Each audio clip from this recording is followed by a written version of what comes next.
Great.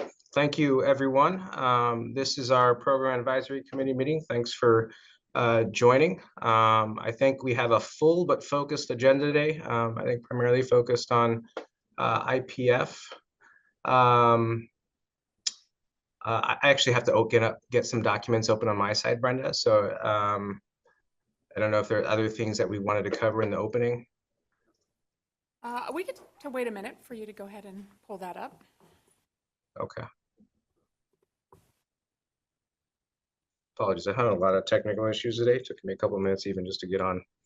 My No computer's very slow. We've been in back-to-back committee meetings today all day as well, so. All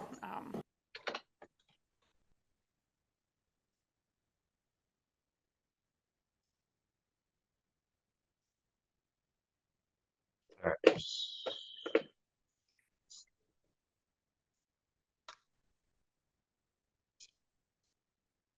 Apologies, everyone. My circle is turning.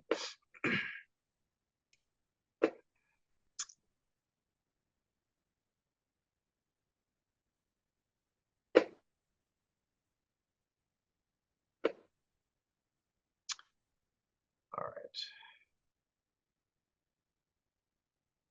Okay. So yeah, thank you everyone for joining today. Appreciate everyone's ongoing commitment to the aims of our program advisory committee and innovation fund, as we've talked about in our prior meetings. The input that we get from this group is incredibly important to help us shape thoughtful approaches to these programs and investments. Before we take roll, I just wanted to see if Vice Chair Madrigal-Weiss had any opening remarks as well. Thank you, Commissioner Sy. No, I just want to echo what you said. Thank you for being here, everybody. It's important that we're all doing this together. Okay, great. And just a couple logistical reminders for commissioners who are participating remotely. Just appreciate if you can keep your camera on at all times. You'll be asked during roll call to disclose if you have other adults age 18 or over in the room as well, and also the nature of their relationship with you. So with that, Sandra, please take roll.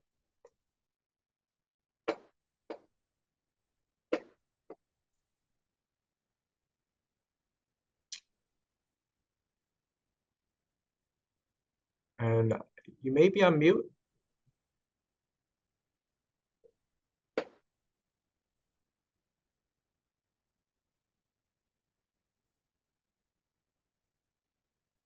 We're not hearing anything, or at least I'm not hearing anything.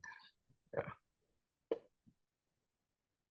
No, I see Sandra speaking, but yeah, we can't hear anything for some reason. It shows as muted. There we go. Yeah, we can hear you. Can you hear me? Yes, now we can. Okay. No, they couldn't hear me. Okay, starting the roll call. Commissioner Bear. Marking absent. Commissioner Burnick. Here. Commissioner Chambers. Present. Commissioner Cross. Here. Commissioner Fernandez. Marking absent. Commissioner Designee Swartz.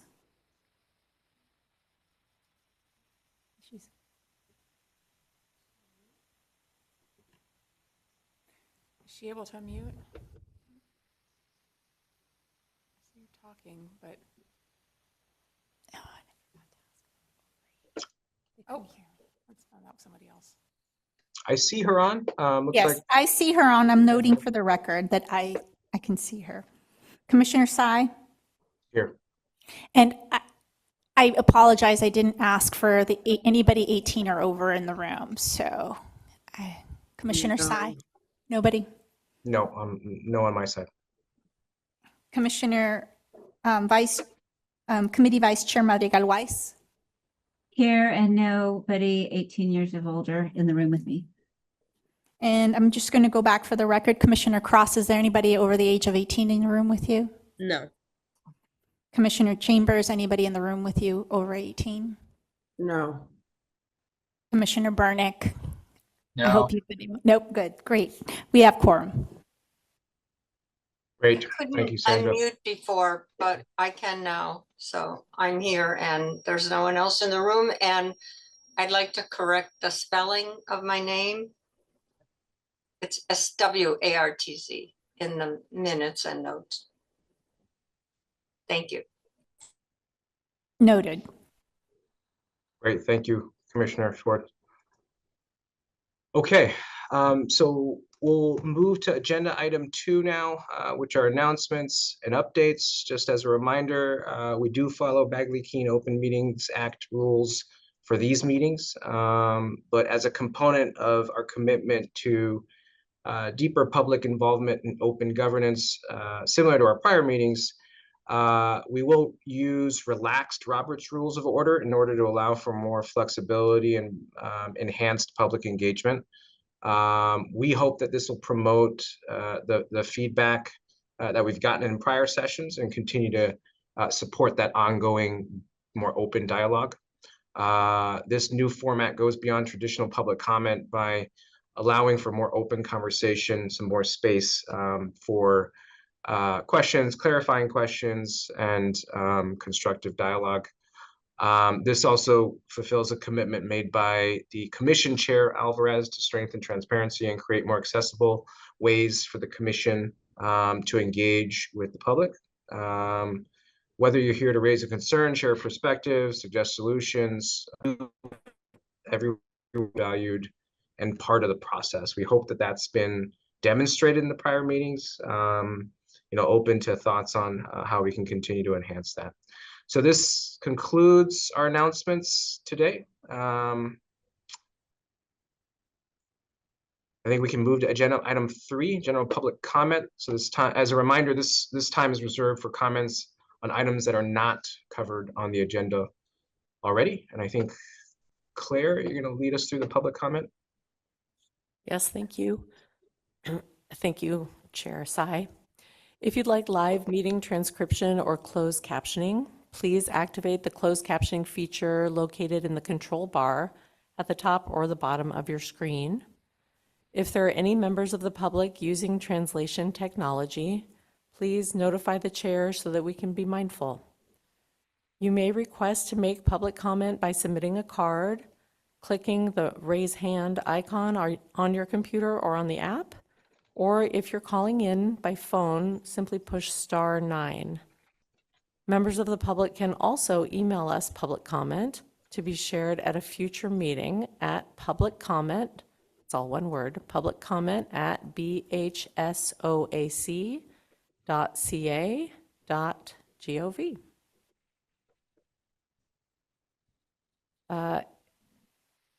Are there any comments in the room or virtually? None in the room? I don't see any public comments online. Oh, it looks like there's someone. Oh, there's one person online. Carlene Davis, we're going to go ahead and unmute you. Thank you. Okay. I just want to make sure I'm not talking out of turn, Commissioner Sai, because you said that the public comment is related to something that's not on the agenda, but the agenda item is broadly the Innovation Fund. So I'm just going to go for it. And if I'm off base, then you can let me know. Okay, so hello, my name is Carlene Davis. I am the VP of Evaluation and Strategy for California Black Women's Health Project. California Black Women's Health Project is one of the organizations within the California Reducing Disparities Project. And so I am just speaking today to really essentially provide a Venn diagram whereby CDEPs have demonstrated and have evaluated their effectiveness to meet the goals of the Innovation Fund. And so I'm just going to kind of rattle off where I see the Venn diagram between the effectiveness and impact of CRDPs and the direction that we're going with the Innovation Fund. So very quickly, CRDPs serve underserved populations, serve low-income populations. They serve communities impacted by other behavioral health disparities. It is a new culturally competent model that has plenty of opportunity for being scaled. It is not the status quo because it is community defined. It is centered on all CRDPs and CDAPs are centered on equity, and they are driven by lived experience and community leadership. They are aligned with the state's behavioral health transformation efforts, and have the ability to have agility, as was demonstrated with all of the CRDPs immediately pivoting when COVID came upon us. We did not interrupt our programming. As a matter of fact, we had to turn on a dime, and in our case, in 3 days. CDEPs have been evaluated and demonstrated successful in preventing mental illnesses from becoming more severe and disabling, for improving access to services, for providing outreach to families, for reducing the stigma around signs of mental health, as well as have been evaluated and proven effective in preventing negative outcomes, including but not limited to suicide, attempted suicide, school failure or dropout, worsening of symptoms and the conditions over time, and involuntary mental health detentions. So I just wanted to lift up that. Thank you, Carlene. Okay. Thank you, Carlene. I just want to highlight, I appreciate that comment. So what I had mentioned earlier about public general comment is that this is for items not already covered on the agenda. The IPF, you're right, it is a broad topic. It's covered on the agenda. And so, certainly welcome your feedback kind of as we move forward in the agenda, but want to make sure that we spend this general comment period on items that are not already on our agenda. Thank you.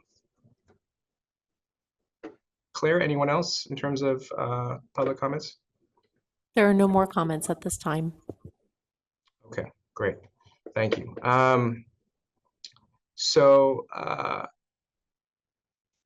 think we're on to agenda item 5. Oh, no, actually, no, we have to vote on the minutes, don't we, Sandra?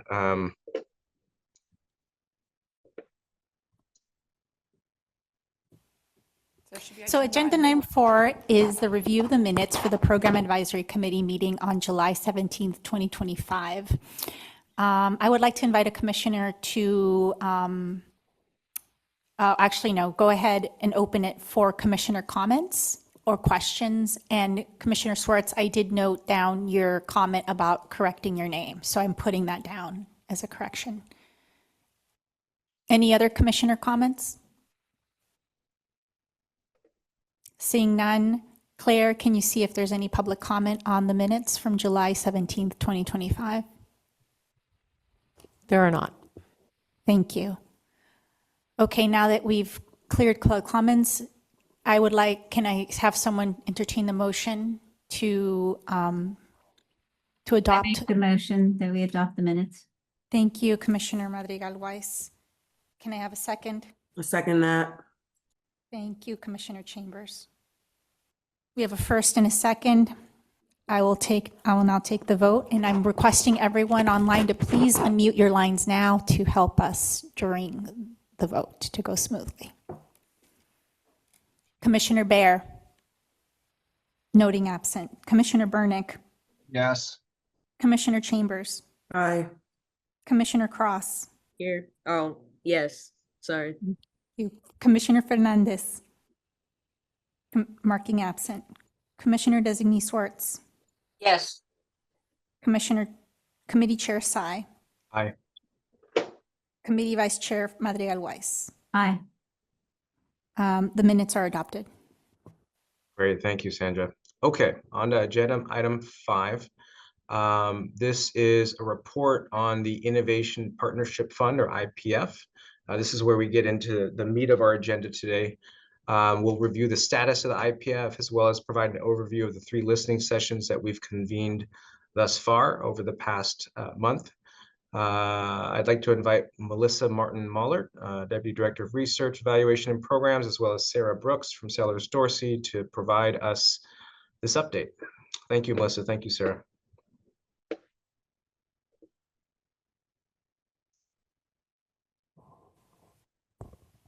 And I'm going to just invite Sarah Brooks to kick us off with the presentation. And if we can get the slides up for the IPF. Thanks, Melissa. We'll just get the slides up and then I'll go ahead and get started. I can see them in the room. Can you guys see them online? I can see it now. Great. All right, great. Good afternoon, everyone. Thank you for joining today. My name is Sarah Brooks. I'm a Senior Director with Sellers Dorsey, here to talk with you about the Innovation Partnership Fund. Next slide, please. We are here to provide an update to you all on the many discussions that have been happening throughout the summer and how we have arrived here today on some updates. But first, we'll talk a little bit about how we got here today. So a little bit of background about the Innovation Partnership Fund. As you know, it was created by Proposition 1 and is a part of shifting from the MHSA to the BHSA. Under the MHSA, 5% of the total MHSA county funding was reserved for innovation projects, which the Commission for Behavioral Health approved. Under the BHSA, innovation fund shifts from county directed to state directed. The IPF, or the Innovation Partnership Fund, is administered by the CBH starting on July 1, 2026. Which equates to $20 million per year for 5 years, which starts in fiscal year 2026-2027 through fiscal year 2030-31, totaling $100 million total. So $100 million over 5 years, $20 million per year. Next slide, please. I have a question. Where are these Oh, yes, slides? please. Is it just in this box? As I might be having some Zoom problems. I tried my, is everybody Oh. seeing the slides? Commissioner Chambers, I think if you click on that box, it will make it bigger on your screen. I had a similar issue. Oh, is it not showing up for everybody? Sorry. I don't know, but I don't Is think is it not working? it says. it. Okay, I'll figure it out. Commissioner Chambers, you should also have it in the meeting packet. So if you go to our website, our meeting packets, and you can just pull it up independently from that. I will, thank you. I'll just send it to the link to you in shortly. Yeah, for those who are participating, I clicked on double clicked on the box on the screen and it pinned it to my slide. If you want to pin it to your screen so that you can see the presentation during when I'm speaking to it, if that works for you. Oh, now it just clicked off and now I can't see the slide anymore. Shoot. Can we pull that? Can we pull the slides back up again? Sorry, shoot. Oh no, sorry. It's my It's fault. okay. It's my fault. That's okay. It makes me feel better from my earlier technical issues. We're all in the same boat here. Okay. Where are the slides? Can we pull the slides? There we go. There we go. Okay, can we keep them? Okay, there we go. All right, so this slide presents a snapshot of this slide presents a snapshot of the IPF and the development to date. So it provides kind of a summary of where we have been and where we are going. So we have come a long way, starting in July, where we had the Program Advisory Committee meeting, as you'll recall, in our last meeting. And here we are today in September, where we are at the Program Advisory Committee meeting. Since then, we have had 3 different virtual community engagements / lived experience sessions across the summer, and we are here to present findings and feedback that we've received during those meetings and sessions to you all today, and provide the feedback that we received from the many individuals that provided information during those sessions to you all. And following this, and with your feedback, we will present information at the commission meeting in October. Next slide, please.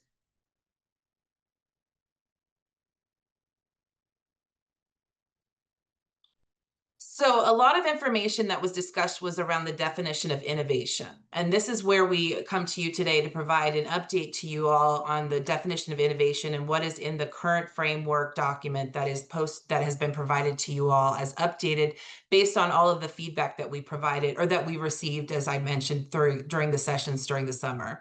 So innovation would be defined as a new or adapted approach to solving persistent problems in California's behavioral health system, especially those that relate to equity, access, workforce shortages, and service fragmentation.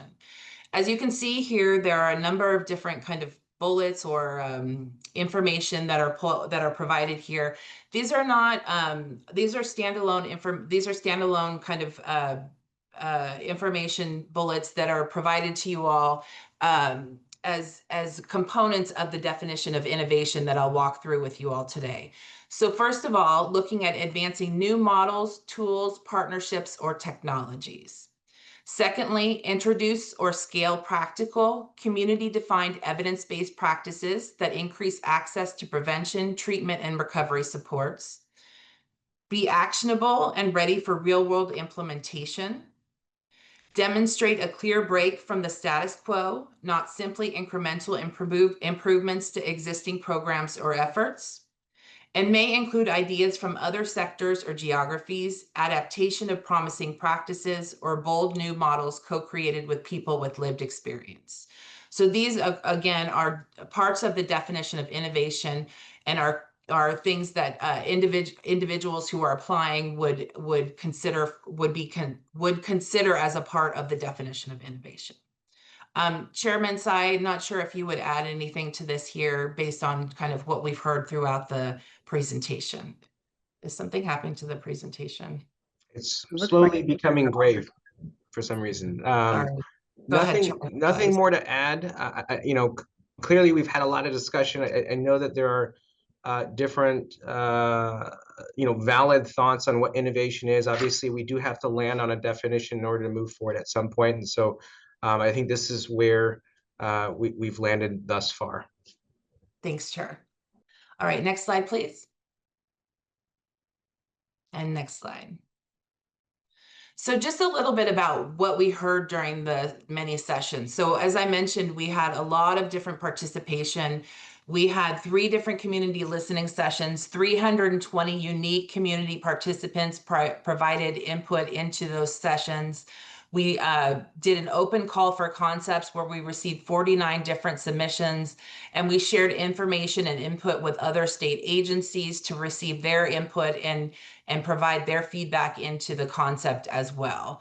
Those state agencies included entities such as HCI, Department of Healthcare Services, Department of Public Health, and so on. We also looked at thematic analyses. So want to point out that what we looked at was specific to the scope of the IPF and the framework. So we looked at we grouped things into the focus areas, mechanisms and outcomes, and these informed the framework specifically. We left the pieces in terms of the nuts and bolts to later. So those will inform the RFP process. And so wanted to kind of highlight that specifically is that those pieces will come later. What we focused on was the framework specifically in terms of what the definition of innovation should look like, how things should be structured with respect to kind of the overall piece of the puzzle for how things should be put together for the application specifically, not the nuts and bolts of things. All right, next slide, please. So what did we hear when we went to the listening sessions? So we heard a little bit about, or we heard a lot about the target population. And so that's been set in statute already, but wanted to flag that for you because it was an important piece that we heard from individuals who were attending, and it was a big piece of the discussion and a big piece of conversation that happened. So the definition itself for target population came up quite a bit. Also, the definition of innovation was discussed a lot. And so that was important to people. There was a lot of conversation around that. We made some additions and some modifications to the definition based on the input that we received. So some examples of changes that we made, we added a component that included a specific call out to culturally competent. We also added a specific call out to community defined evidence-based practices in the definition of innovation as well. Another change that we made, originally the framework itself included 3 pillars. One specifically was tied to youth. We actually removed the pillars from the document itself, and that was a change that we made based on the feedback that we received from the community that we were hearing and the fact that it didn't make sense to folks. And so we went ahead and changed the structure of the framework, and you'll hear about at the end of this section of the presentation some considerations that were added instead of doing that, those pillars instead. All right, next slide, please. Some other things that we heard about at the listening session and other topical areas. And these are more about the nuts and bolts, and that's why they're called out a little bit differently. We heard a little bit about the evaluation and how the evaluation should be conducted for the overall kind of IPF. We heard how prevention is considered, and that's something that's still being considered and discussed for purposes of the IPF. So want to note that to you all specifically as well. Data-driven approach, that things should be data-driven and that's important. And I think, everyone would agree with that. Eligibility, scoring, alignment with state efforts. These are all things that we heard about that were important and key for inclusion in the IPF. So with respect to next steps for the IPF framework, the IPF framework is next to be presented at the upcoming October Commission meeting for further discussion and approval. Obviously, we'll have some discussion today and want to hear feedback from you all, and that's the purpose of the meeting today. Next slide, please. So a little bit about the cross-cutting considerations, and that's what I mentioned to you all earlier. These are things that would be included in the IPF: equity, finance and sustainability, public-private partnership, advanced effective treatment models, lived experience and community leadership, alignment with state efforts, agility and quality improvement, leverage emerging technologies. These are all cross-cutting considerations that would be included in the IPF and would be things that applicants would need to achieve or look to acknowledge in their applications. And these were things that were expressed as important by members of the audience or as feedback within the listening sessions that we heard about during the summer as well. With this, I'm going to turn it over to Melissa, who is going to take it from here. Thank you, Sarah. Next slide, please. So the next part of this presentation, I'm going to focus on the elements of the framework and in our thinking about the RFP as it relates to the statute and broader policy of Prop 1. Next slide, please. So Sarah mentioned that some of the feedback and discussion that we had in our listening sessions related to prevention. And under the Prop 1 and IPF specifically, what might be covered or what might we be able to include along the prevention continuum. So we thought that this graphic was a helpful way for kind of grounding us in the full spectrum of what prevention can look like, because of course it relates on the far end of this half wheel to the left, universal, population-based prevention, which under Prop 1, CDPH is responsible for.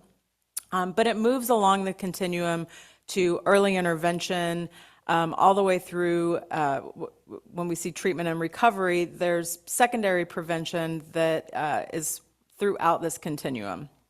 Next slide, please. But where we really see the prevention efforts as it relates to IPF is really focused on prevention where the early intervention starts. So it's this orange triangle and to the right of the wheel. So I think that this helps ground us in terms of thinking about the priority populations that are called out in the statute itself. Next slide. Okay, so a lot of the discussion as well in our listening sessions had to do with who may the IPF serve and which populations are meant to be, should we be focused on in the IPF efforts. So this is pulled directly from the statute itself, and I just want to highlight that there are elements that relate to children and youth, and as well as adults and older adults. So some of the elements that are called out include children and youth or adults and older adults who are chronically homeless or experiencing homelessness or at risk of being homeless. For children and youth, it's those youth or children who are in or are at risk of being in the juvenile justice system. So just to kind of, again, help ground us in the real focus and purpose of the IPF for these specific priority populations. Next slide, please. And then kind of looking at the broader goals and programs and practices within BHSA, we can see that the county programs and practices that are called out in Prop 1 include housing intervention programs, so again, focusing on those who are homeless, and particularly those in encampments. The Prop 1 statute also specifies for housing interventions, capital development projects, and then other programs and practices include full service partnerships, and then other behavioral health services and supports, such as services for the children's system of care and the adult and older adult system of care, early intervention programs as specified, outreach and engagement, workforce education and training, capital facilities and technological needs, and innovative behavioral health pilots and projects. Next slide, please. So for the purposes of designing and thinking about the Innovation Partnership Fund, the first element that we've tried to incorporate into the framework is that the innovative mental health and SUD programs and practices shall be designed for the following: improving BHSA programs and practices for the following groups: underserved populations, low-income populations, communities impacted by other behavioral health disparities, and then other populations as determined by the Commission that, again, still fall under that umbrella of priority populations. Next slide, please. The second element is that the IPF should support and help meet statewide Behavioral Health Services Act goals and objectives. Those goals and objectives are discussed within the context of the county integrated plans. So the idea is that the innovative work that's supported through the IPF RFP over the next 5 years, starting next July, will be programs, practices, system improvements that ultimately support the goals and objectives of what the counties are working on through their integrated plans. And of course, these relate to the outcome measures that are part of the plans and the overarching BHSA goals. Next slide, please. So this table kind of parses out the BHSA specific goals. So again, prioritizing people with the most significant needs, integrating mental health and SUD treatment, expanding housing and community-based services, growing and diversifying the behavioral health workforce, advancing equity and reducing disparities, strengthening oversight, transparency, and accountability, and supporting early intervention and prevention. And then on the DHCS side of the table, the statewide population goals that have been articulated, many of which come from the 7 negative outcomes articulated in the prior MHSA, include a set of measures that the state is targeting to reduce, such as suicide, overdose, untreated behavioral health conditions, institutionalization, homelessness, justice involvement, and removal of children from the home, as well as to increase protective factors like care experience, access to care, prevention and treatment of co-occurring conditions, as well as social connections, school engagement, and work engagement. So while in thinking about kind of the jumping ahead to the nuts and bolts of how we're going to evaluate the success of the individual IPF projects, we're thinking both along the lines of how these projects will help support the BHSA specific goals and objectives, how they might support the broader statewide population goals, as well as we're thinking about the kinds of outputs and project-specific goals and objectives that we'll have to track and measure as well. Next slide, please. So in sum, the BHSA intent language for Prop 1 clarifies that the modernization of the MHSA is really to focus funds, including IPF, on where they are most needed, expanding services to include treatment for those with substance use disorders, and prioritizing care for those with the most serious mental illness, including the disproportionate number experiencing unsheltered homelessness. So in looking at these provisions, we feel like there's a clear statutory mandate that Prop 1 funding, and specifically IPF, must be directed towards those populations with the highest behavioral health needs who often face structural barriers. Projects must align with these Behavioral Health Services Act goals of the BHSA and demonstrate innovation in serving eligible priority populations as defined in law. Next slide. So as Sarah kind of indicated, our next steps include some ongoing conversations with our state agency departments. We did have some initial meetings with agency DHCS, HCI, but are scheduling some additional meetings to get input and feedback. We'll have a vote today at this meeting that will then go to the full commission at our October 23rd meeting, with the plan to be ready to present the RFP outline to the full commission in January of next year. And then upon approval, our target deadline is to be able to release the grant awards by July 1, 2026, which is when the Innovation Partnership Fund dollars, we will have those dollars to disseminate. And I think that's, the next slide is the motion slide. So I'll just pause there and invite Chairman Sy to see if there are any questions or comments from committee members. Yeah, thank you, Melissa. Thank you, Sarah. So appreciate the quick overview, particularly for those who may have missed some of the prior discussions.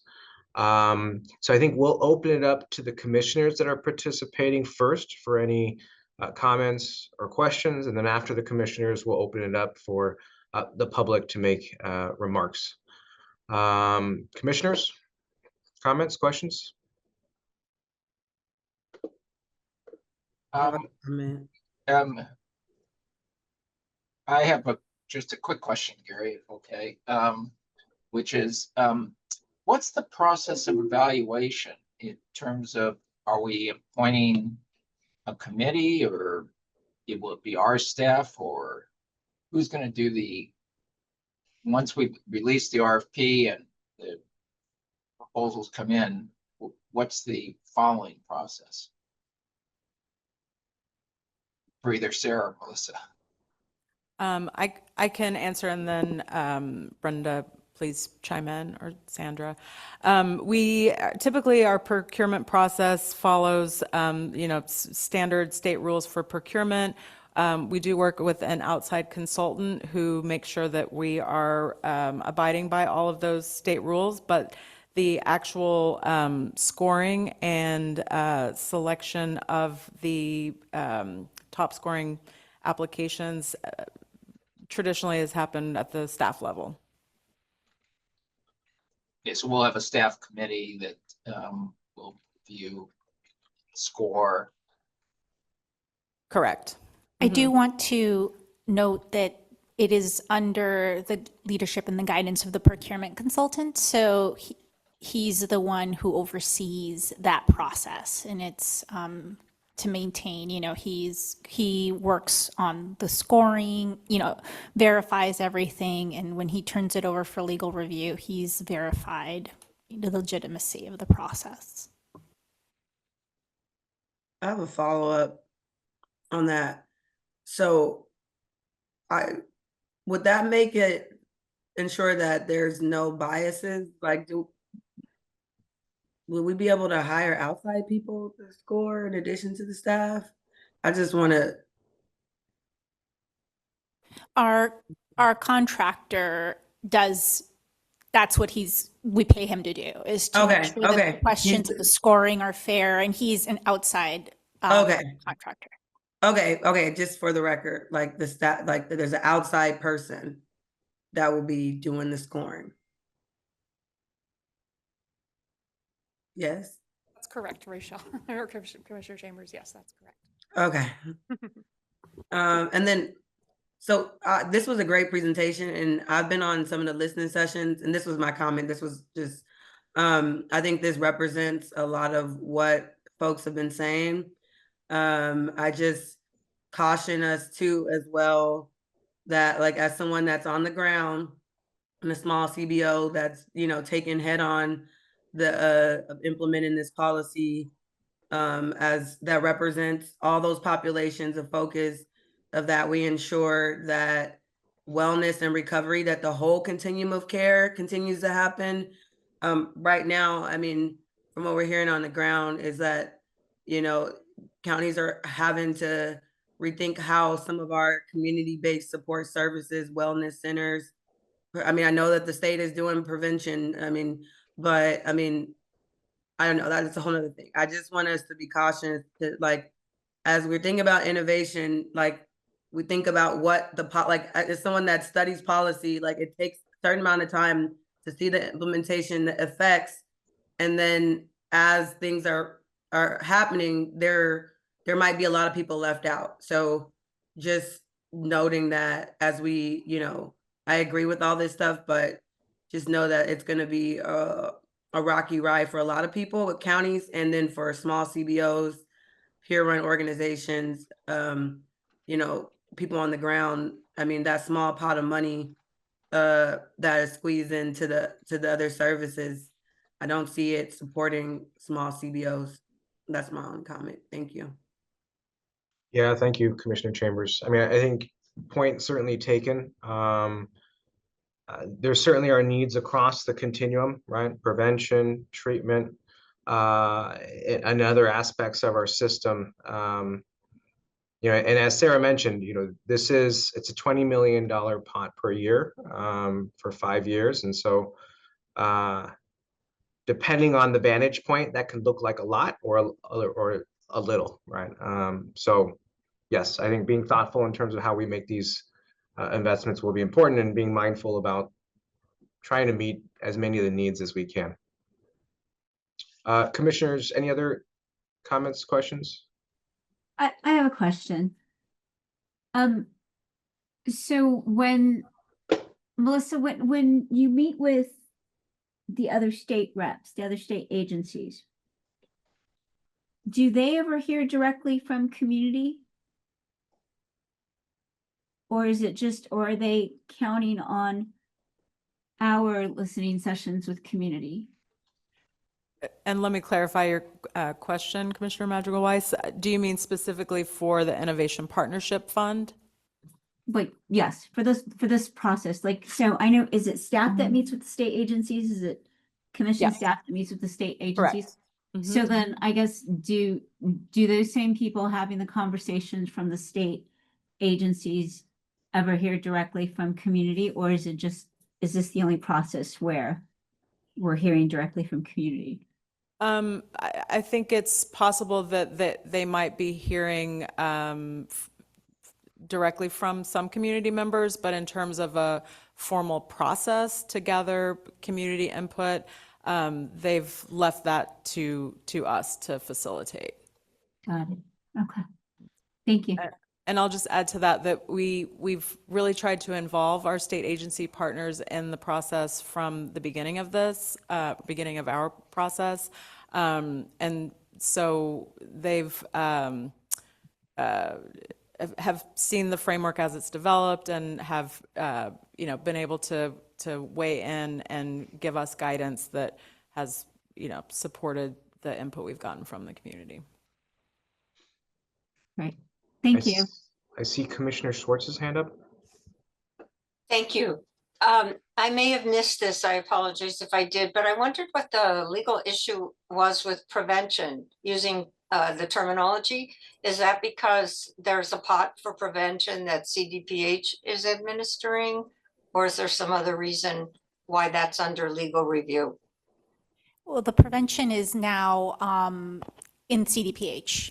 That's where, when we reviewed the statute, the prevention piece has been eliminated from the county's work, and it's now lives with CDPH.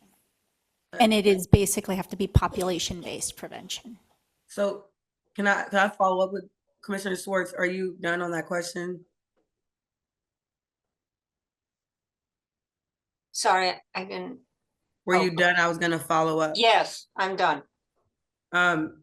So we can't use anything like at the local level or at our level to do, not to usurp or to, we want to work in partnership. But the law really says that all of our prevention work has to be population based. It has to come from CDPH. And maybe I can say this a little bit better too, to kind of riff off of Sandra, is because the IPF, the purpose of it is to directly further the county's work. So the idea is to try innovative things that are going to further or enhance the county's ability to implement the Behavioral Health Services Act for the priority populations. So that's why. So there's no more prevention in county behavioral health anymore. And so IPF ties to county behavioral health. So there, like if we did prevention projects within the IPF, it would have nowhere to go because they're all supposed to feed into counties to help them further their work. And that is because prevention, as Sandra said, has been pulled up to the state level and is now the pot-based prevention that's coming through CDPH. Does that make sense? Does that help? Well, I wonder if, oh, go ahead. No, go ahead, Commissioner Chambers. I don't know. I'll just wait for other people. I find that, I find ways, I wonder if we can support with that, even the state. Yeah, as a social practitioner, like I would want, like what innovation can we help with I don't know, the state and the counties, maybe like to communicate. I don't know, maybe they already have a mechanism to like feed local needs. Or this could be used to try to do or develop innovative programs and practices to help counties do that, to serve those BHSA priority populations. So that's kind of the idea behind innovation, is trying to really help them do their job, the work that they're trying to do to serve those BHSA priority populations, so that the state and the locals can realize those outcomes to, minimize hospitalizations, minimize or reduce incarceration, all those outcomes that Melissa had mentioned early on. And I will say too, kind of, and it was a nuance, but there is that little overlap on early intervention. So there is a little piece of prevention there in terms of that early intervention piece that we think does fit. We're still doing a review on that, but we think that that does fit. And so, well, one thing that we've heard is that people are calling things prevention when they're actually really early intervention. Like what? Like what? Can you give me like 3 types of programming? I wish I could, but I don't know them well enough to know. But that's what I think that's what we're still trying to unpack, is like, are people using terms interchangeably to mean one thing? And maybe, I don't know if we could bring up that wheel again, but there's like all these different kinds of prevention, which are like universal. Yeah, I took a screenshot of that. Yeah. There you go. Thank you. So everything that's highlighted here. Oh, sorry, Commissioner Sy, were you going to say something? No, I mean, just my understanding to address that question is that there's different forms of prevention as mentioned here. And for primary prevention, right, typically that's like the population level, truly upstream, right? In terms of that sometimes being categorized as early intervention, sometimes there are instances where people are who may already have diagnoses, are receiving some services, and that's where it kind of gets into early intervention realm. I do want to also just contextualize what we're talking about here today is specific to IPF, right? Counties do have other funding, and also there's funding outside of counties, for example, managed care plans and CYBHI, the Child Youth Behavioral Health Initiative, which is in schools, right? That could be considered prevention in different ways. So we're not saying that, you know, there are no other prevention investments anywhere else, but specific to IPF, there is a statutorily required focus on certain populations. Well, I think that's a great overview, Dr. Sai. Thank you. And I was just going to say, Cody, yeah, bringing up the wheel again, because we just met with CDPH yesterday. And so this was a good visual for all of us as we were in that meeting, because then we could see IPF is really that piece of the wheel that you guys see, highlighted right now. The grayed out part is what CDPH is doing now. So that is in their pot-based prevention work that they're doing. So that's the space for those conversations to happen. And then, like I said, for IPF, it's what you see highlighted here. So. And one more thing. So I like this. Now I got a better understanding of what you're talking about. How are we working to ensure that CBOs and all the people that got up here and gave the feedback have access to be able to understand how they can provide those services? Is it, I think that it's not our full responsibility, but I think that as things transition, like I said, as a small CBO, it's like, where can we actually go do this, the work ourselves, or bid for the contracts that are going to the state? Because I mean, is this just goes away and the state just does it itself? Are they going to be doing bids? I think it's, it's not our full duty, but I think it is our duty to be able to let our folks know, like, if we're not doing this anymore, these people are doing it, and this is how you get involved. I think that would be great to follow up on. Thanks, Commissioner Chambers. And I was also going to say, CDPH does have their pot-based prevention website up. They've done phase 1, which is just kind of a background. That's all posted right now. And the next step is phase 2, and we anticipate, just kind of hearing from them yesterday, they're targeting October to get phase 2 out, which would, I believe, reflect kind of what they're looking to do with the funds that they have, that have been brought up to the state level that they're responsible for administering. So we'll see what their timeline is. As far as our IPF timeline, that's something I think Melissa kind of gone over a little bit as well, where we're looking to take the concept to the full commission meeting next month, and then and then bring an outline to the full commission in January, so we can get those RFAs out, or there be grants, RFAs out in right afterwards in the winter time for that target of a July 1, 2026 start date. Great, thank you, Brenda, and thank you, Commissioner Chambers. So I see a couple hands up from public comments, but any other commissioners have any comments or questions? Otherwise, we'll move to public comments. Claire, can we move to public comment? Yes, thank you. At this time, members of the public may request to make a public comment on this item. In the room, we have one public comment. When your name is called, please proceed to the podium to make a comment. And I call Stacy Hiramoto is in the room to make her comment. Thank you.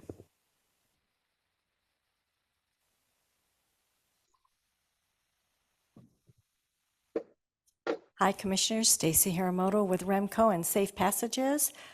I don't like to always be first, but since I'm the only one in the room, I will go. I really want to support the questioning and the concerns of Commissioner Rachel Chambers about the whole continuum of care. I have to tell you, CDEPs are referenced, and people really want to use these throughout the Act, but CDEPs do not limit their programs to those strict categories, as you say. And I don't think it was the intent of the authors to limit CDEPs. And if you are doing this interpretation that you are doing, I think it will be very difficult for CDEPs to be funded through this when that was the very first, that is the first and foremost suggestion that the public had. So I'm very concerned about that. And I think while we acknowledge that the authors of Prop 1 want to prioritize people with serious mental illness, or, you know, in those categories, there is no requirement of having a diagnosis to be served in some of the components of Prop 1, including prevention and early intervention.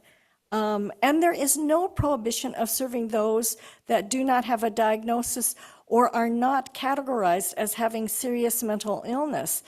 In the act, it does say, of course, that they want to modernize the MHSA to focus funds where they are most needed, but it does say also that reforms will provide guaranteed ongoing resources for housing for those needing behavioral health services and continuing support for prevention and early intervention.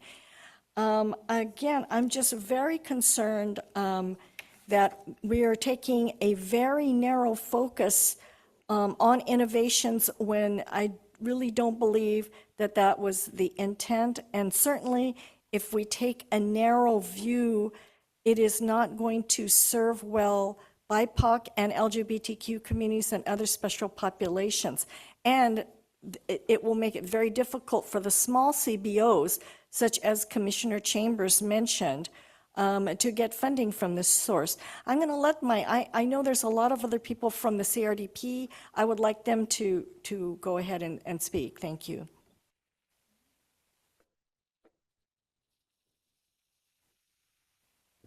There are no further in-room comments, so we will now hear virtual comments. Teresa, go ahead and unmute yourself, please. Thank you. Hi, this is Teresa Comstock with the California Association of Local Behavioral Health Boards and Commissions. I wanted to mention that within the policy guidance that's been put out from the Department of Health Care Services in their BHSSA components and requirements section of their policy manual, they do mention the word prevention interventions. They say indicated prevention interventions focus on BHSSA eligible at-risk individuals who are at risk of or experiencing early signs of a mental health or substance use disorder, or who have experienced known risk factors for poor behavioral health outcomes, such as trauma, adverse childhood experiences, or involvement with child welfare or correction systems. This at-risk individual may not yet meet the criteria for a diagnosable mental health or substance use disorder. Indicated prevention is the only prevention intervention that is allowable under early intervention. They say examples of indicated interventions include but are not limited to outreach, training, education for high-risk individuals and or families who are at risk and experiencing early signs of mental illness or substance use disorder. Indicated interventions are preventative and often provided before an individual receives or meets diagnostic criteria for a behavioral health diagnosis. So I just wanted to point that out. That's in their policy guidance, and that's part of the behavioral health service and support non-FSP components. Thanks. Next, we have Josefina. Please go ahead and unmute yourself. Thank you. Thank you so much. My name is Josefina Alvarado Mena, and I'm the CEO of Safe Passages and also part of the California Reducing Disparities Project. And I have to admit that I'm not a behavioral health practitioner. I am a lawyer who represents people of color and people that are receiving and needing behavioral health services across the state. And I want to just lift up that in terms of the statutory language, the slide that was shared on page 18 of the PowerPoint is just one of 9 subsections that discusses and articulates the intent and the purpose of the BHSA. And as Stacy indicated, the section that immediately follows what's quoted in the slide clearly states that reforms will provide guaranteed ongoing resources for housing for those needing behavioral health services and continuing support for prevention and early intervention.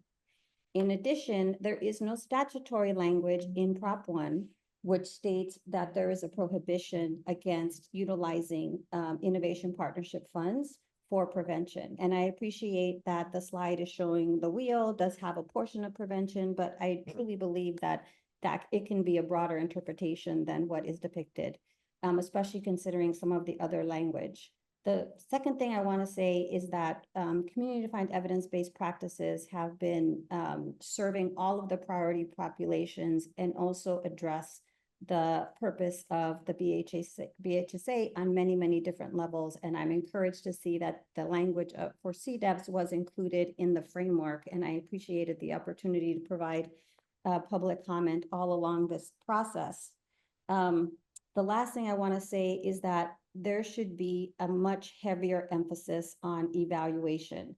The language of the statute clearly requires that there be outcome measures that are tied to measuring the behavioral, the impact of the investment on reducing behavioral health disparities. But I do not see that coming across as strongly as I think it should in this framework. And so I would really encourage the commission that whatever you're going to fund under this prevention, this population, I'm sorry, I'm mixing all these funds up, but under this innovation fund, you should be measuring the impact of those investments on reducing disparities for the priority populations. Thank you. Thank you. Next, we have Regina. Regina, please unmute yourself. Oh, thank you so much, and thanks for that wonderful presentation. My name is Regina Mason. I'm the co-founder of a nonprofit in Monterey County called the Village Project, and we also have a CDAP. And I want to uplift what Carlene Davis mentioned, as well as what Josefina mentioned and what Stacy said. But I also want to say that when it comes to those that will be viewing the grants, the RFPs, I'm hoping that there are people on the committee that have lived experience from the populations themselves, and that there are people that look BIPOC LGBTQ+. I also want to say that CDAPs are clearly supported as approaches that are acceptable throughout Proposition 1. CDAPs do not require a diagnosis or lack of one for participants. CDAPs have been shown to improve the mental health status of participants, including those with more serious mental health conditions, by the statewide evaluation done by Loyola Marymount University. So I will just leave it at that, but thank you so much for allowing me to provide comment. Thank you. Thank you. Next, we have Laurel. Laurel, please unmute yourself. Thank you. Good afternoon. I'm Laurel Ben Hamida with Muslim American Society Social Services Foundation in Sacramento and the Reducing Mental Health Disparities Coalition. I'm supporting the statements of Stacy, who's the ED of RIMCO, and Teresa and Josefina and Regina. I have a few things to mention. In addition, I think that in the past, it's not true that staff from the OAC scored the proposals, RFPs. No, who else could it have been? Well, it was staff from other state agencies. So state employees, but who didn't necessarily have any particular expertise. And so I always found that to be a bit sad. And so I would support the statements of the previous speakers who talk about the qualifications of the people who score the proposals. The second would be, there's no talk yet, but I think we need to talk about the size of the projects. If you're going to go behind closed doors and figure that out, I find that not transparent and unacceptable. I loved the approach of CDPH when they funded the California Reducing Disparities Project. It was probably very unusual, but it was very beneficial. They let out their proposals in draft form for comment by stakeholders in the community. And I'd like to ask you to consider doing that. That was a $60 million project over 5 years, maybe. When it first started, this is 100 million over 5 years. Well, with inflation, maybe it's about the same. So I don't think the argument could be made that that's, oh, it's just too hard to do. It was beneficial and improvements were made from the draft proposals to the final proposals. So I think that would be a really helpful thing to do.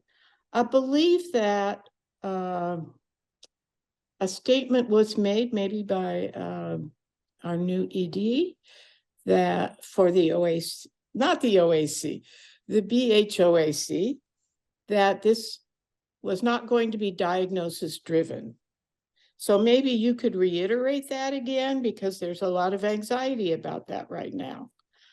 I know that our organization takes care or helps a lot of people, young and old, who are at risk for PTSD.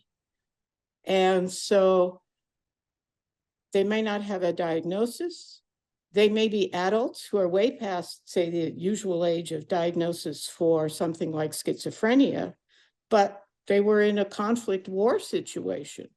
And so they may be 45 or 50, and they are at risk for a very serious mental illness.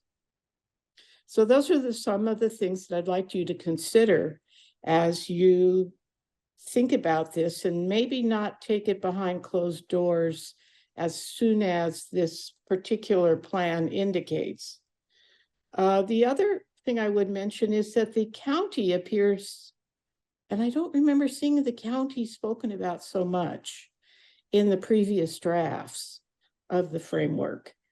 And so that was new to me in a sense. Now, maybe I missed something, but it's not an undesirable thing. I think most stakeholders would say that counties need to be working with all kinds of people to better serve citizens and people who might want to be citizens. Thank you. Thank you, Laurel.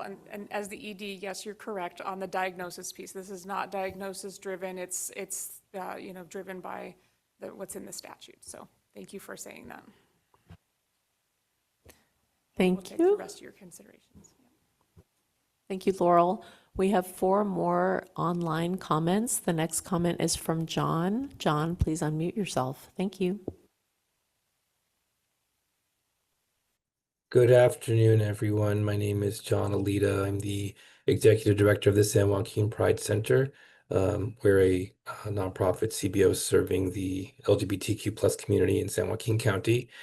And I'd like to add my voice to the chorus that you're hearing regarding the importance of the CDEPs. We continue to want to see these prioritized because we know that they work. Particularly in the work that we do, and the importance of prioritizing the service and serving our BIPOC and LGBTQ plus communities. We are under attack by the federal government, and so many lines of defense for us are closed. And the work that we have done through being a CRDP recipient has really created the groundwork and the evidence that shows that our community wants to receive services from other community members, and that they have contributed their voices and their opinions and ideas into the ways in which we help them. And so I just want to ask that you please emphasize that moving forward, and that you continue to reflect these groups as priorities for this fund. Thank you. Thank you, John. Next up, we have Shanti. Please unmute yourself. Thank you. Hello, my name is Shanti Ezrin. I'm the State Government Affairs Associate at the California Association of Marriage and Family Therapists. We represent over 39,000 licensed and pre-licensed members across the state, with a lot of members working across behavioral health delivery systems in different settings. Just want to make a quick comment today to really thank Commission staff and the Commission members for your work on the IPF framework. And we see that workforce is one of the main pillars there, and really just appreciate that that is included as one of those priority pillars. No suggestions on really the development of the grant itself, and I wanted to take just an extra moment here to say that we think the framework, and being that workforce is one of the strategic pillars, presents a really great opportunity for innovation to address a financial barrier that many of our clinical trainees are facing when they are working in practicum to become non-prescribing licensed clinicians. So I'm just going to pretty much leave it there and go into more detail later when we submit a detailed proposal on this when the RFP process is open. I understand that that will be open sometime next year in a couple months. So we're looking forward to that process. And our organization, CAMPed, we're happy to be a resource to the commission at any point in this process. Thank you. Thank you. Next up, we have Erica. Erica, please unmute yourself. Thank you. Good afternoon, everyone. Thank you so much for the presentation and the recap of the listening sessions. It's really helpful to hear the feedback. My name is Erica Jun. I'm with Special Service for Groups Research and Evaluation. I've been a member of one of the technical assistance provider teams for the CRDP, the California Reducing Disparities Project. I want to reference a statutory mandate that proposition on slide 18, that Proposition 1 funding and specifically IPF must be directed toward those populations with the highest behavioral health needs who often face structural barriers. I want to emphasize that in some counties, many commonly funded behavioral health interventions are not culturally relevant or supportive for many priority populations, including BIPOC and LGBTQ+ communities. I think that's why the innovations component has been so important for bringing innovative approaches to reach those who often face the most structural barriers to getting their behavioral health needs met. I think this is why it is integral to ensure that community-defined evidence practices are supported in this effort and with this funding source. Thank you so much. Thank you. And now we have our last comment from Alex. Alex, please unmute yourself. Thank you. Hi, thank you. This is Alex Filippelli. I'm with the LGBTQ TA Center with the California Reducing Disparities Project. And I want to echo some of the earlier comments, in particular, Stacy and Erica, around my concern with the narrow interpretation of the focus on mental illness when we know that prevention and early intervention is mentioned in the language. And LGBTQ and people of color are disproportionately at risk for the categories that you are listing in the Innovations Partnership Fund language. And it's what we've really learned from CRDP is that culturally responsive programs are evidence-based and they do work. And so culture is innovation. And just as Erica just mentioned, that there are so many programs that are not available and not accessible to folks who are at various stages of mental illness. And also mental health and mental illness like manifests so differently from culture to community. And so these things just can't be neatly categorized like that. And I really urge you to please prioritize people of color, LGBTQ folks, and immigrant communities and CDEPs as you're continuing to develop this fund. Thank you. Thank you. There are no further public comments at this time. Okay, thank you, Claire. Really appreciate everyone's input the slides were meant to summarize the framework document that was shared, right, which kind of gets into the actual text. I think in hope that some of what was relayed was reflected in that. Certainly that was the whole intent of the listening sessions as we've gone through, and in sharing the documents that we've shared, so that we have an opportunity for feedback. I forgot who had commented about sharing the documents so that people could react to it. I like that model, and I think we've tried to replicate. Obviously, different processes may look slightly different, but we did try to take a similar approach. At this point, I don't see any other comments from either commissioners or the public. And I think we're at the point to consider the vote for the program advisory committee to recommend the adoption of the IPF framework, version 3.0 that was shared, and hopefully everyone has access to. Just a reminder, this is not, we use the term vote, but this is not a decision-making body, right? So this committee is advisory in nature. And so according to Bagley-Keene, we can't and won't be taking any action. This is more of a symbolic agreement that there's general collective support for the IPF decision-making framework, ultimately for the commission to formally adopt, should it vote to do so. Let me just check in. Vice Chair Commissioner Madrigal-Weiss, is anything else that we want to highlight? No, I think at this time, bringing it to the larger commission for additional discussion. I do have a question. I can't see anybody in the room. I'm looking at the slide, just based on a couple of things that have come up. I know we talked about the team would go back and we'd look at the nuts and bolts and those things, but just for my own clarification, Sandra, is it correct that it's as far as who participates, it's a state mandate that state agencies score. Is that correct?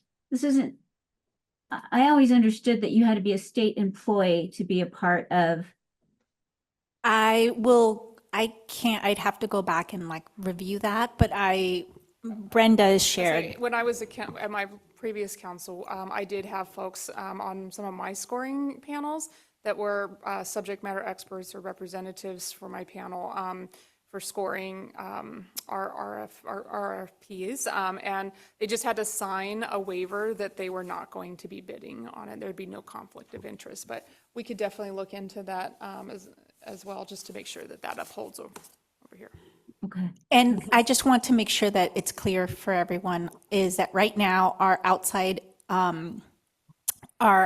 consultant oversees the scoring, but the scoring itself is done by, we try to get the subject matters expert internally, so it's our staff that's scoring, but the process, the questions, the number, all of that is reviewed by somebody who's literally his profession is procurement. Okay, I think it'd be really important to know, because I thought I had been told that it has to be a state employee, and that's why in the past there had not been subject matter experts. So I think that'd be a real great point of clarification. So that was one, and then I appreciate all the comments from the community about the CDEPs, and so we're not saying no, but I think it's important that it goes to the whole commission so that all concerns are heard. So I think Commissioner Sy, so what you're asking for is to move on to the next step so that we can get this in front of the whole commission and then have additional conversations there. So yeah, got it. Okay, perfect. Yeah, thank you. Exactly. All right. Thank you, Vice Chair.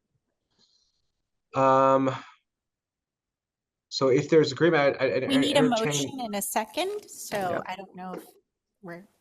Yes, I'd entertain the PAC committee recommendation vote on the screen, which is, there we go, thank you. And is that you, Sandra? Running the? Yes, I'm looking for a commissioner to make a motion. I'll move.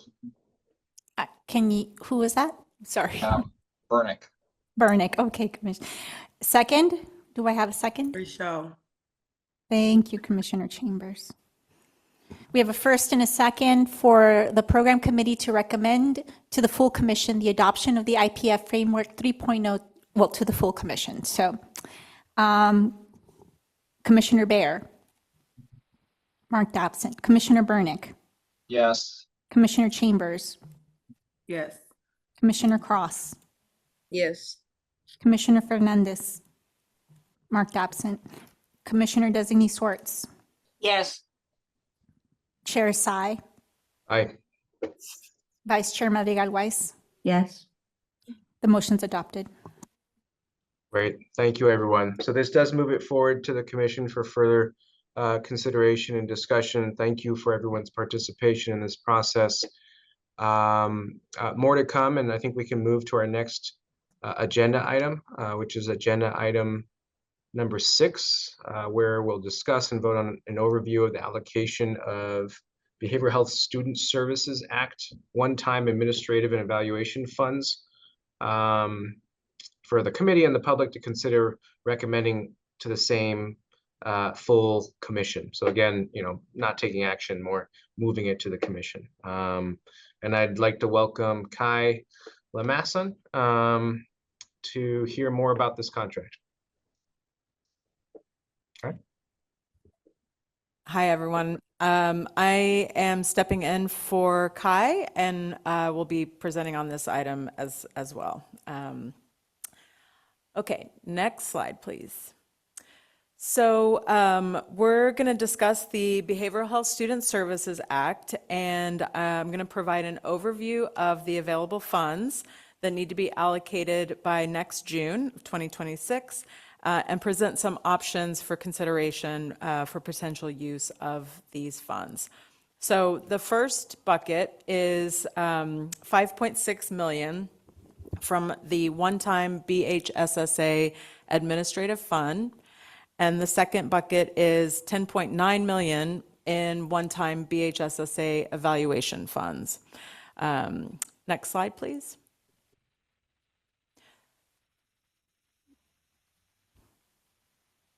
Thank you.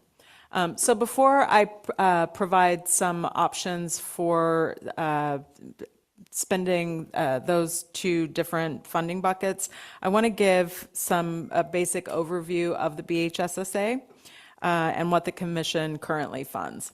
So first we have the direct local assistance grant program. So BHSSA, as many of you know, is the commission's largest grant program. We've invested $280 million in local education agencies and behavioral health systems to provide an array of behavioral health services and supports to students in schools and other accessible settings. BHSSA grants have been issued in 4 phases. The first 3 phases reached 57 counties and allowed county behavioral health and their education partners to design activities and services that were tailored to local needs. There were lots of variability across the state in how those grant dollars were used, and our grant monitors continue to assess and track the use of those dollars across the state.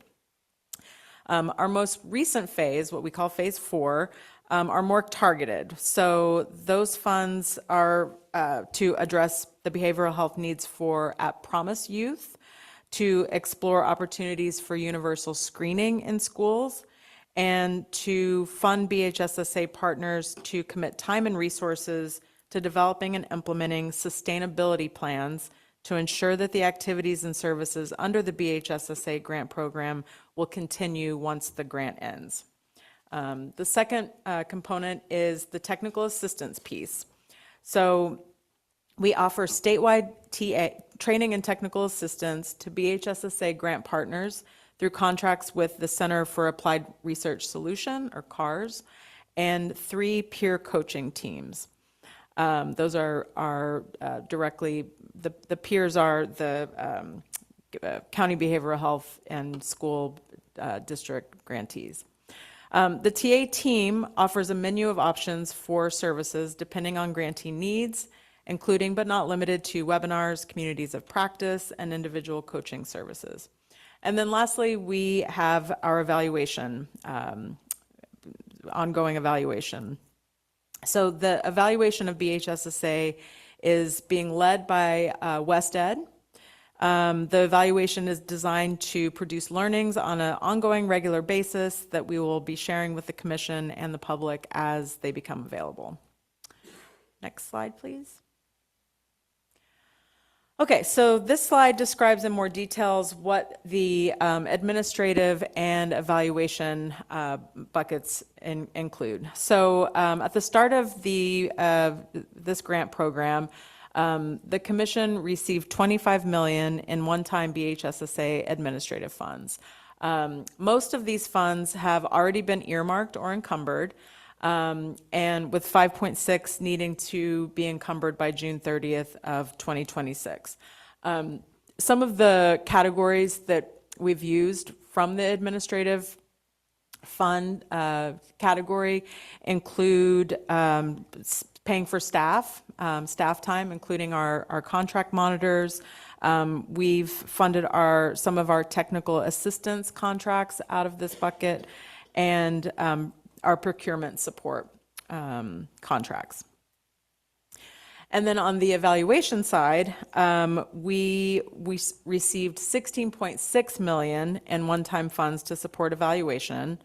A significant portion of that, $5.5 million, has been awarded to WestEd to do, they've completed phase 1 of their evaluation, which was really the planning phase, and the commission approved the additional funds to support phase 2 of the evaluation, which WestEd has begun, and hopefully we'll be able to bring back some initial reports from that evaluation at a subsequent commission meeting.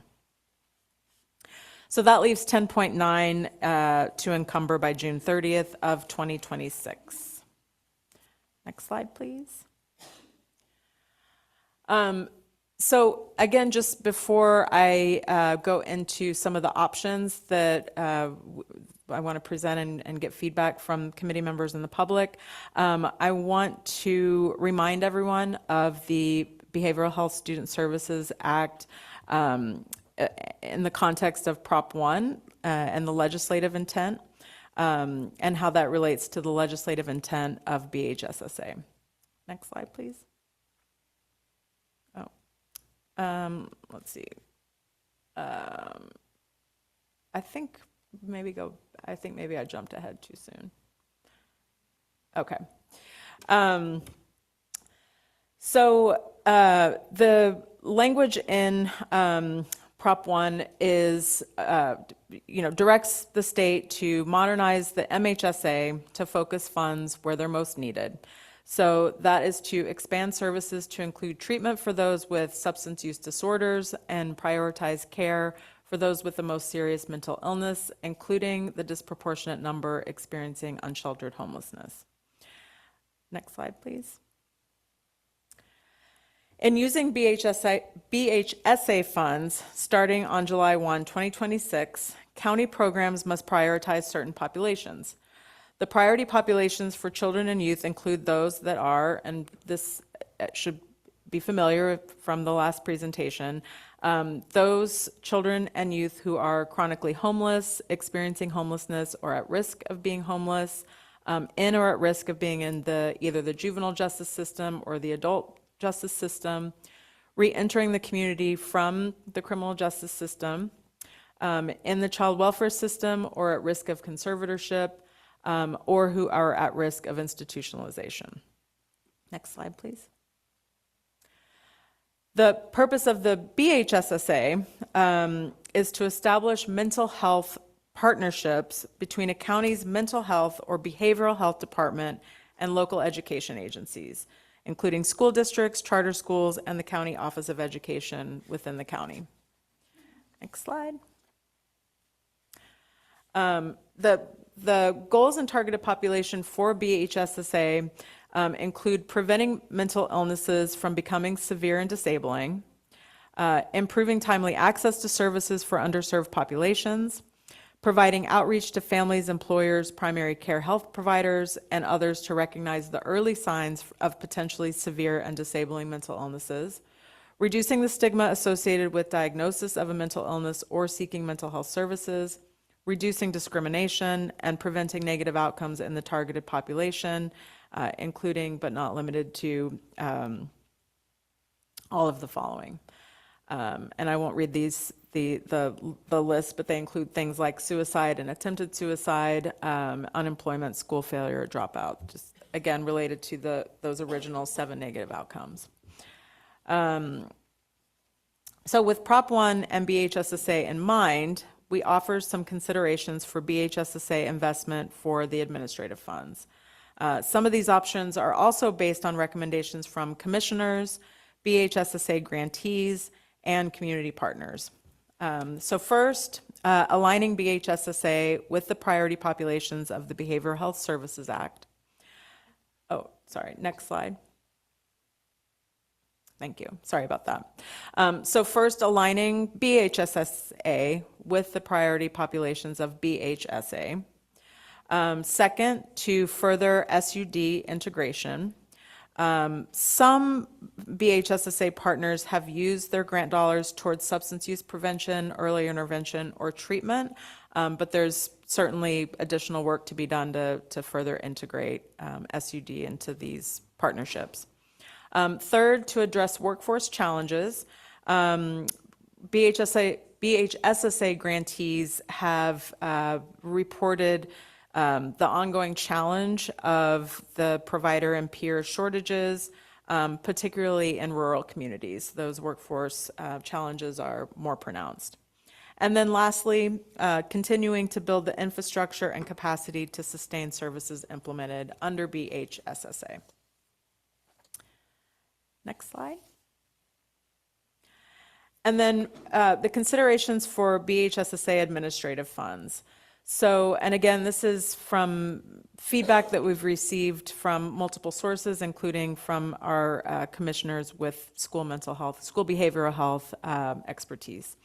So we propose to use these funds to provide additional support specifically for rural BHSSA county behavioral health departments and their local education partners. We've heard over the last several years of administering this grant program that rural communities face significant challenges in providing school-based mental health services, including a scarcity of professionals, limited funding, and geographic isolation that creates transportation barriers for students. Funds could go to these communities to support rural capacity building, participation in a learning community of peers, and developing strategies to overcome these unique barriers. The second consideration for use of the BHSSA administrative funds are around sustainability. So 20 of our 57 counties have already been awarded funds to plan for sustaining the delivery of school behavioral health services after their original BHSSA grant funding ends. These grant partners are using the funds to hire quality improvement and sustainability coordinators to develop and implement sustainability plans. The BHSSA administrative funds could be used to support additional counties in their sustainability efforts. So these are our two options that we'd like to get some discussion around. These aren't necessarily either or, like you don't have to decide between these, but kind of assessing the relative merits of each and how that might work with the administrative funds that we have remaining. Next slide, please. Oh, sorry, can you go back one slide? Back to, sorry, the considerations for BHSSA evaluation funds. Thank you. So several options here. There could be continued support of BHSSA grant partners that can demonstrate impact. So we know that there are some exemplars in our grant partners who have not only set clear goals for their grant program, but have exceeded those goals. So we could fund those exemplars to continue their work and to further lift up and disseminate the story of their success to their peers through various learning opportunities. And those could include webinars, workshops, communities of practice, et cetera. The other two options relate directly to the BHSSA mandates for establishing standards and metrics for school behavioral health. So the next bullet is around investing and working with partners to establish those standards and metrics. BHSSA partners have been asking the Commission for guidance in building their local school behavioral health systems, including which metrics should be tracked and monitored to determine impact and success of their systems and supports. In California, there are currently no agreed upon standards or guidelines to support local communities who are trying to establish comprehensive school mental health, behavioral health systems. And therefore, without those established standards, there's not, there needs to be additional guidance in how to develop and monitor implementation and measure those outcomes. And then lastly, and relatedly, the evaluation funds could be used to invest in building local capacity to collect data and report on school behavioral health metrics. So we really listened to some feedback that we received over the last year around using BHSSA funds generally, and really feel like with the work with the funds we've already invested in our WestEd partner, that we're going to get a robust and thorough and really thoughtful evaluation with that evaluation partner. So we want to consider with the evaluation funds, not just bringing on additional outside evaluators to support that work, but to really think about how to use these funds to target local assistance and to fund our grant partners in building their capacity to conduct evaluation and build their systems for and frameworks for standards and metrics. Next slide, please. So our discussion questions, and there could be additional questions, but they are: what should the priorities be for the one-time $5.6 million in administrative funds for BHSSA? And second, how can we target the remaining $10.9 million in evaluation funds that meet our reporting and evaluation requirements in BHSSA? So thank you. And with that, I'll turn it over to Commissioner Tsai. Thank you, Melissa.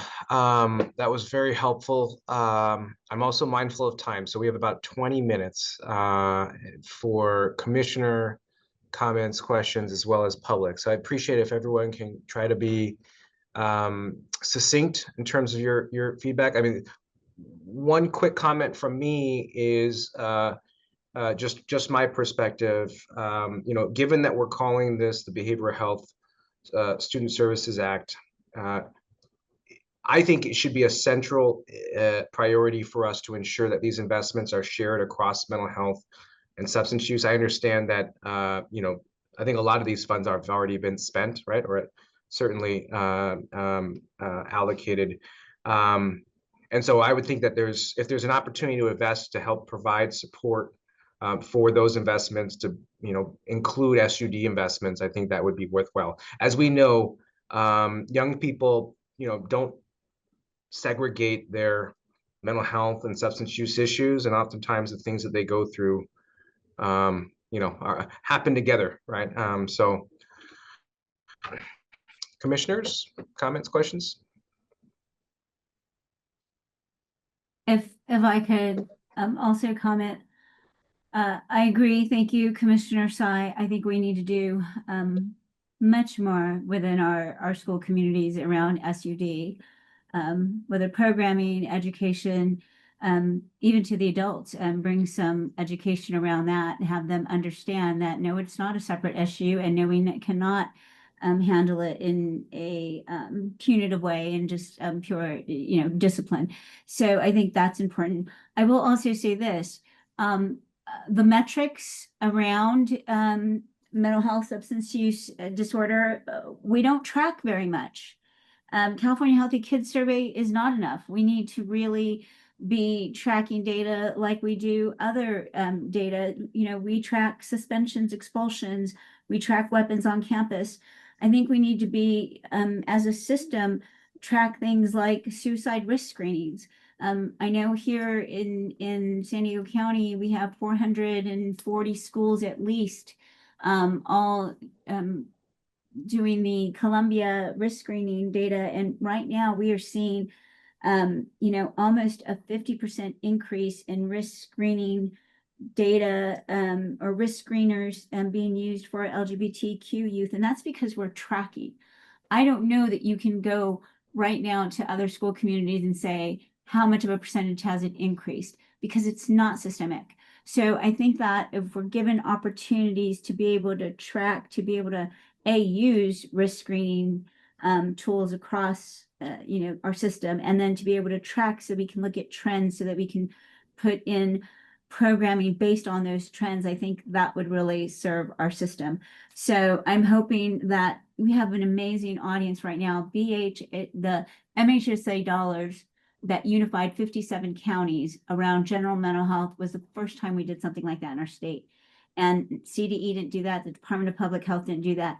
It was the commission that did that. So we have this captive audience. So I would ask that we consider those things, that we consider really lifting up this captive audience that we have with county offices of education and our county behavioral health partners. So I just wanted to put that out there. Thank you.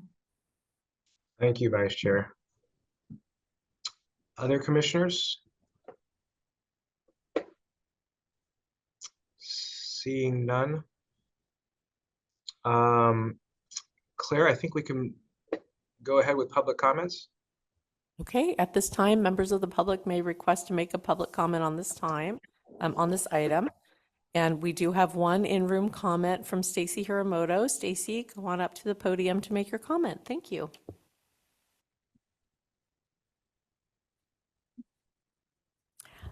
Hi, Stacy Hiramoto with Remco and Safe Passages. I'll be brief. I want to support the comments of Vice Chair Madrigal-Weiss.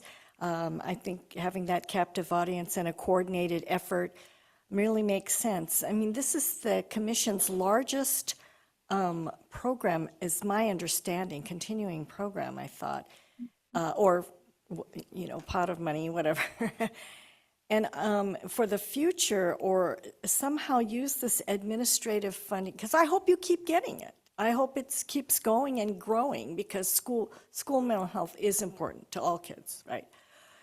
But I really think there should be some better coordination on the evaluation. And I'm not even an evaluation type person, but I know the CRDP, a lot of our folks at first sort of balked when they go, what is this? But frankly, when they saw the value of real-time data that they could use to even change their practices, I mean, it's so important. And being able to say that this program as a whole really has, quote, improved the mental health, that's really important.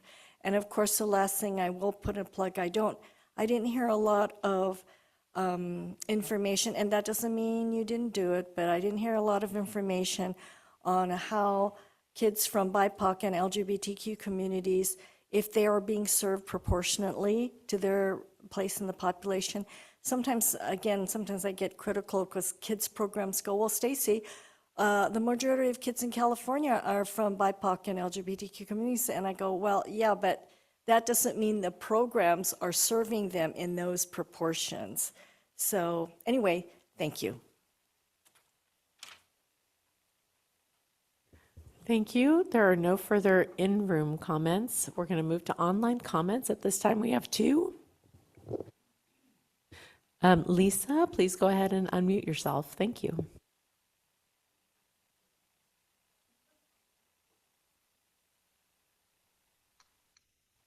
Great. Thank you very much. I appreciate everyone's time.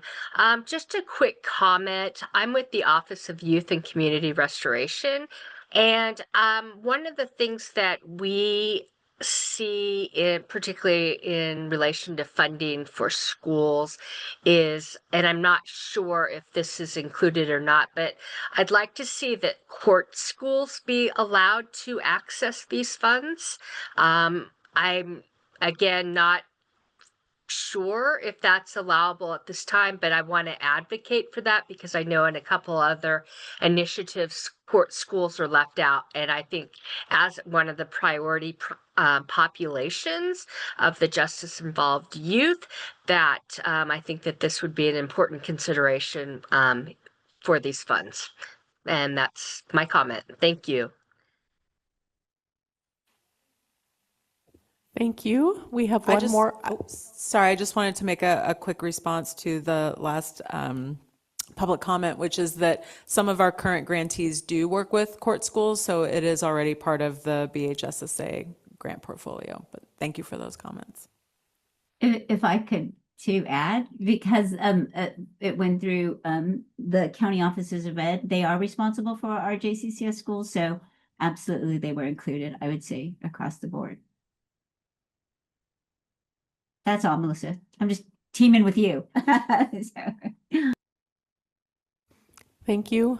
We have one last online comment from Josefina. Please go ahead and unmute yourself. Thank you. Thank you so much. Josefina Alvaro Domena again from Safe Passages, and we're a youth serving organization. And I have a couple of comments. One is, I'm curious about whether there's been any evaluation work that looks at the use of culturally responsive practices, given California student demographic. 80% of kids, kindergarten through 12th grade, are kids of color in California schools. And also I'm wondering about how much young people are informing the evaluation of these services, because that is absolutely critical. And then I would encourage the commission to look at a potential special project with the administrative dollars, and that project could be focused on addressing the impact of the federal policies that are coming down right now on kids and schools. And California has the opportunity to counteract some of the really negative policy and budget decisions that are coming down. And if some of this funding could be used to put some thought into how we might better buffer our most vulnerable populations, including undocumented students and LGBTQ+ students and others, that would be really critical because we really have not done enough to try to counteract these very, very detrimental policies and funding decisions that are impacting all of the kids and students in California. Thank you. Thank you. There are no further public comments. All right, great. Thank you, everyone. Oh, I just also wanted to respond to Josefina to say that WestEd has brought together a youth advisory group who is weighing in on the evaluation design and will work with WestEd as well as staff throughout the evaluation process and so we're very much focused on making sure youth voice is a part of the entire evaluation process. Perfect. Actually, Melissa, I was going to ask you that exact question, so thank you for addressing it. Okay, so at this time, I think we'd entertain a motion for the PAC committee to recommend the vote that's on the screen. Essentially, this is recommending that this go to the full commission for these one-time BHSSA evaluation administrative fund investments. I'd like to move. I'll make that motion. I'll second. Okay, can I have that? Who moved? Burnick. Burnick. Thank you, Commissioner Burnick. And who seconded? Mara, Mara. Commissioner Madrigal. Commissioner Madrigal-Weiss. Thank you. We have a motion, a first and a second. Now I'm going to take roll. I ask all commissioners online to unmute their lines. to Sorry, make Sandra. this- Sorry. I see Commissioner Schwartz. I don't know when your hand went up, but Thank I you. saw I it. do. Could you state what the motion? I'm confused. Oh, can we about put what it the on motion screen? is. Can we put that on the screen?